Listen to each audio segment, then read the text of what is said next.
அனைவருக்கும் வணக்கம். நாடு முழுக்க பென்ஷன் வாங்கும் ஓய்வூதியர்களுக்கு ஒரு அதிர்ச்சியான செய்தி வெளியாயிருக்கு. இதை பற்றி தான் நம்ம இந்த வீடியோவில் டீட்டெயிலாக பார்க்க போகிறோம். ஸோ முடிந்த அளவுக்கு இந்த வீடியோவை ஸ்கிப் பண்ணாமல் முழுமையாக பாருங்கள். இந்த வீடியோக்குள்ளே போகிறதுக்கு முன்னாடி இந்த வீடியோக்கு ஒரு லைக் பட்டனை ப்ரெஸ் பண்ணிடுங்க. நீங்கள் இது வரைக்கும் என்னோட சேனலை சப்ஸ்கிரைப் பண்ணாமல் இருந்தீங்கன்னா மறக்காமல் சப்ஸ்கிரைப் பண்ணிக்கோங்க. கூடவே அந்த பெல் சிம்லையும் மறக்காமல் கிளிக் பண்ணிக்கோங்க. சரி, வாங்க இப்போ நாம் வீடியோக்குள்ளே போகலாம். இக்காலத்தில் டிஜிட்டல் உலகம் எவ்வளவோ வசதிகளை கொண்டு வந்தாலும் அதே அளவுக்கு திருட்டு பயமும் அதிகமாயிடுச்சு. குறிப்பாக ஓய்வு பெற்ற அரசு ஊழியர்களையும் வயதானவர்களையும் குறிவச்சு புதுசாக மோசடிகள் நடக்குது. இப்போது லேட்டஸ்ட்டாக பென்ஷன் கார்டு அப்படிங்கிற பேரில் ஒரு பெரிய மோசடி பரவிக்கிட்டு இருக்குது. இதை பற்றி பேங்க் ஆஃப் பரோடா ஒரு முக்கியமான எச்சரிக்கையை விடுத்திருக்காங்க. அது என்ன எச்சரிக்கைன்னு தெளிவாக இப்போ பார்க்கலாம். உங்களுக்கு புதுசாக பென்ஷன் கார்டு வந்திருக்கு, இதை ஆக்டிவேட் பண்ண இந்த லிங்கை கிளிக் பண்ணுங்கள் அப்படின்னு வாட்ஸ்அப் அல்லது எஸ்எம்எஸ் மூலமாக உங்களுக்கு ஒரு மெசேஜ் வரும். பார்க்குறதுக்கு அப்படியே பேங்க்லேருந்து வர்ற மாதிரியே இருக்கும். ஆனால் அதுதான் பெரிய ஆபத்தே. மோசடிக்காரங்க பெரும்பாலும் பேங்க் அதிகாரிங்க மாதிரியோ அல்லது அரசாங்க அதிகாரிங்க மாதிரியே தான் பேசி உங்களை நம்ப வைப்பாங்க. உங்கள் பென்ஷன் விவரங்களை சரிபார்க்கணும், வெரிஃபை பண்ணணும், இல்லைனா பென்ஷன் நின்றுடுன்னு உங்களை பயம்படுத்தி உங்கள் கிட்டே இருந்த ரகசிய தகவல்களையும் எப்படியாவது திருடிடுவாங்க.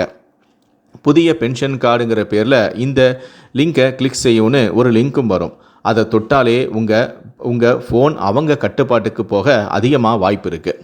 உங்கள் கார்டு ரெடி, அதை கன்ஃபார்ம் பண்ண உங்களுடைய ஃபோனுக்கு வர்ற ஒரு 6 இலக்க ஓடிபி நம்பரை சொல்லுங்கன்னு கேட்பாங்க. உங்கள் ஃபோனில் இந்த ஆப்பை இன்ஸ்டால் பண்ணுங்கள், நாங்களே உங்களுக்கு கார்டை அப்ளை பண்ணி தரோம்னு சொல்லி எனி டெஸ்க் அல்லது டீம் வியூவர் போன்ற ஆப்களை இன்ஸ்டால் பண்ண சொல்லுவாங்க.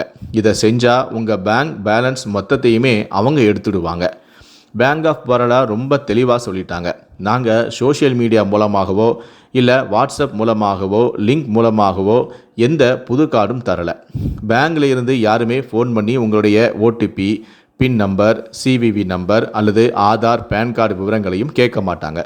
சமீபத்தில் கூட 8வது ஊதிய குழு அப்டேட் அப்படின்னு சொல்லி ஒரு போலியான ஃபைல் பரப்பி ஏமாற்றவும் பார்த்தாங்க. அதனால் ரொம்ப கவனமாக நீங்கள் இருக்கணும். வாட்ஸ்அப்பில் வர கவர்ச்சிகரமான மெசேஜ்களை நம்பி எந்த லிங்கையும் நீங்கள் கிளிக் பண்ணாதீங்க. உங்கள் பிள்ளைங்க கிட்ட கூட சொல்லாதீங்கன்னு பேங்க் சொல்லுது. அது உங்கள் பணத்தை திருடக்கூடிய எளிய முறையாகும். ஏதாச்சும் சந்தேகம்னா ஃபோனில் பேசுறதை விட நேரிலே உங்கள் பேங்க் கிளைக்கு போய் நீங்களே விசாரிங்க. இல்லைனா அதிகாரப்பூர்வமான ஹெல்ப்லைன் எண்ணுக்கு கால் பண்ணி விசாரிங்க. உங்கள் வீட்டில் பெரியவங்க இருந்தால் அவங்கக்கிட்ட இதை பற்றி எடுத்து சொல்லுங்கள். அவங்க கஷ்டப்பட்டு சேர்த்த பணம் திருட போகாமல் இருக்க இது அவங்களுக்கு ரொம்ப அவசியமானது விஷயமாக இருக்கும். ஸோ இந்த வீடியோவை முடிந்த அளவுக்கு மற்றவங்களுக்கும் ஒரு ஷேர் பண்ணி ஒரு விழிப்புணர்வை ஏற்படுத்துங்க. இந்த காலத்தில் மோசடிகள் பல ரூபத்தில் வருது, நம்ம தான் கவனமாக இருக்கணும்.